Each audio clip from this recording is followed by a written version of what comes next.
Hi guys! What has happened in Pompeii?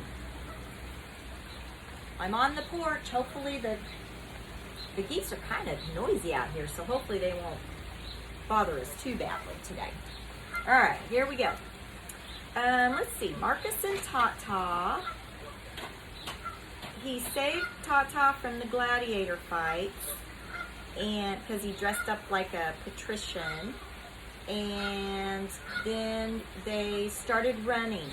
So they got to the outskirts of the city and we're ready for chapter 8. That afternoon, the road to Vesuvius. Wait, the road to Vesuvius? I wonder how that's going to turn out. They headed for the mountain Vesuvius, a massive triangle of green that loomed up to the east of Pompeii.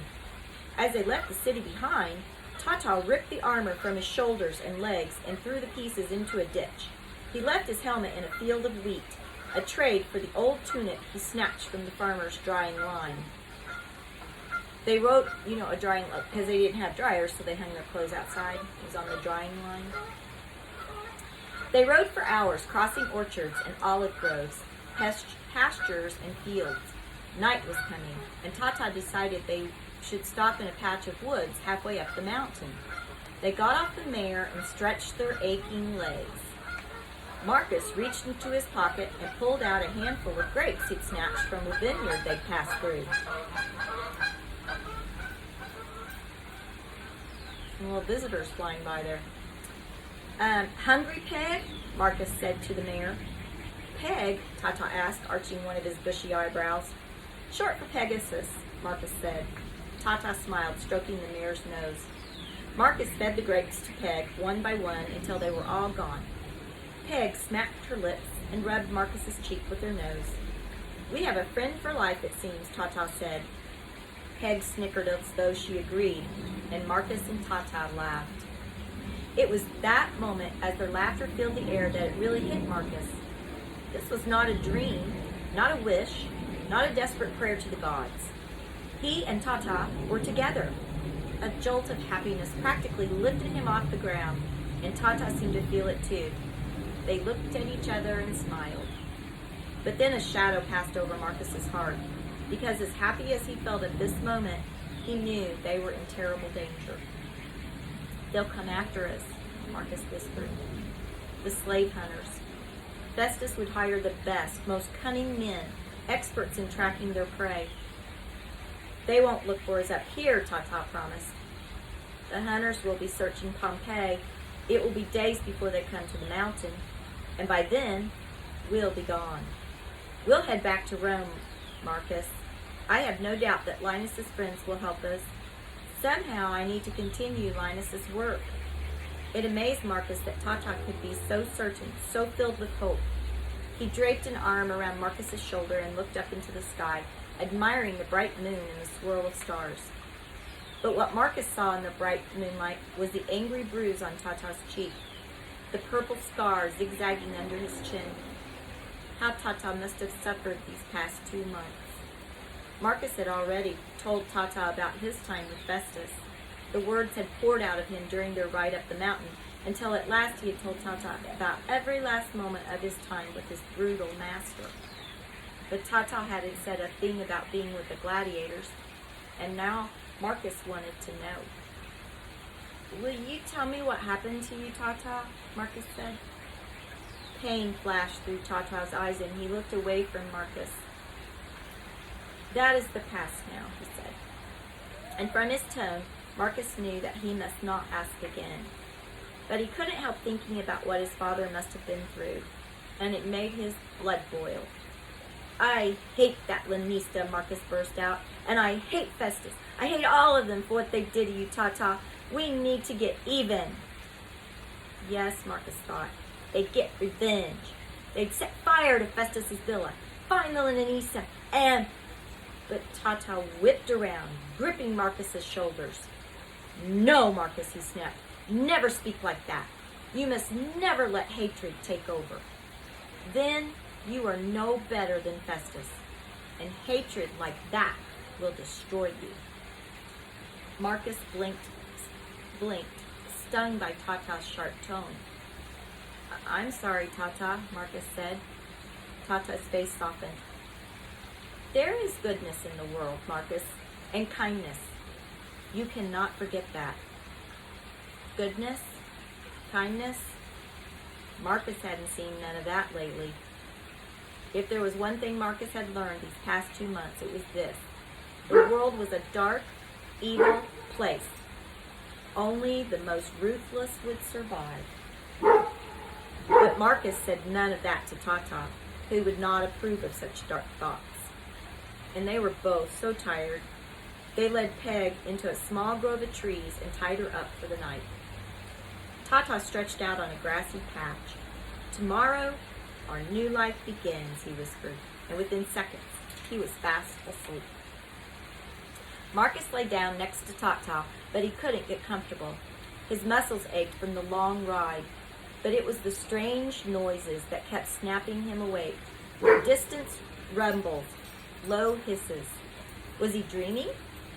Once he drifted to sleep, but was awakened when the earth seemed to be shaking. He sat up, wondering if Tata felt it too. But Tata was sound asleep. Was Marcus imagining things? Maybe what he was hearing were just the rumbles of his own angry heart. But Peg seemed restless too, stamping her feet and snorting. Finally, Marcus got up and stood with her, stroking her patchy fur, resting his cheek against her warm head.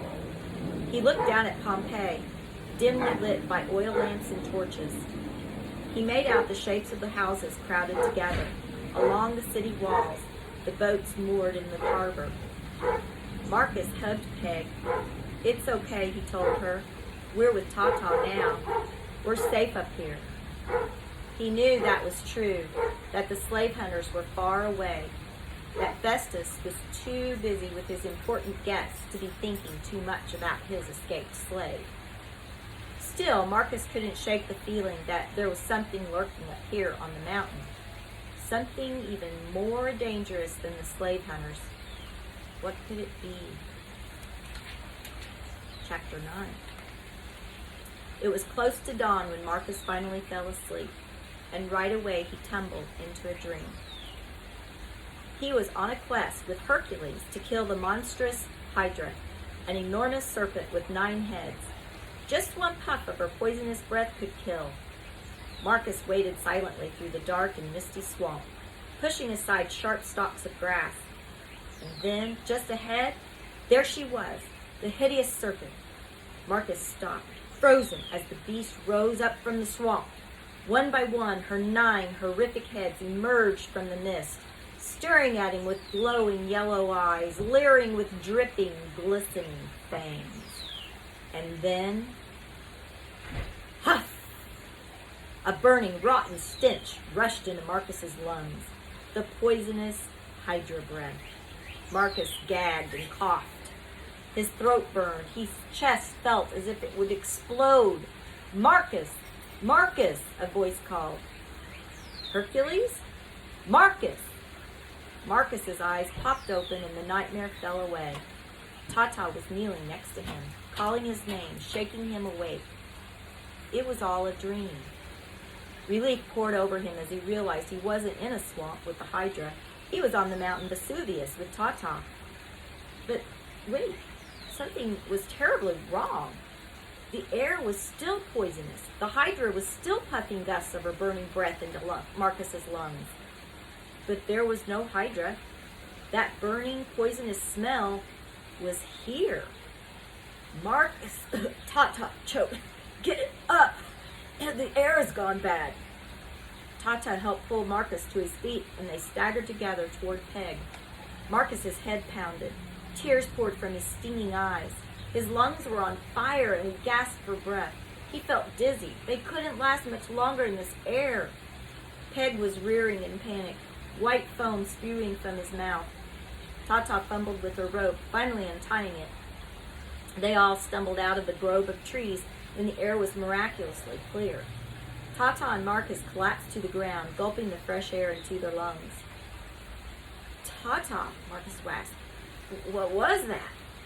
Sulfur gas, Tata replied, his voice ragged from coughing. There's no doubt.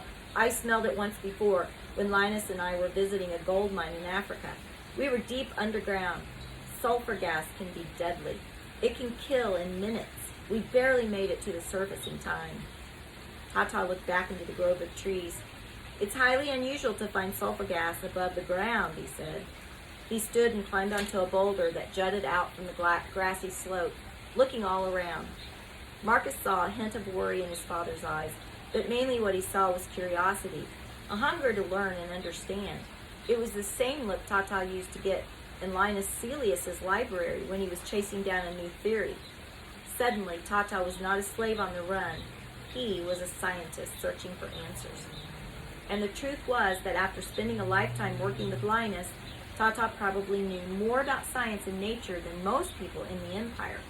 In recent years, Linus would ask Tata to join him when important guests came, eager for his friends to hear Tata's ideas. Tata hopped down from the boulder. He held out his hand to Marcus, pulling him to his feet. "Let's keep heading up the mountain," he said, handing Marcus's Peg's reins. "We'll discover more as we get closer to the top." I don't know if that's a good idea. Tata set out, climbing the rocky path. Marcus took a deep breath and gave Peg's reins a tug. But the mare didn't budge. She looked at Marcus with her wise brown eyes. Her expression was so thoughtful, Marcus would not have been shocked if she had opened her mouth and started to speak to him. "What is it?" Marcus said. The mare looked up the mountain. She stamped her foot. "You don't want to go up there, do you?" Snort. "Me neither," Marcus said. Tata's voice shouted out, "Marcus!" Marcus and Peg eyed each other. "We can't let Tata head up there by himself," Marcus said. Peg made a noise that sounded like a sigh, and she stepped forward. Together they followed Tata toward the top of Vesuvius. And that is when we come to chapter 10, which is the next morning, 7 a.m., the mountain Vesuvius. I wonder what is going to happen. Well, I guess you'll just have to come back tomorrow, won't you? See you then.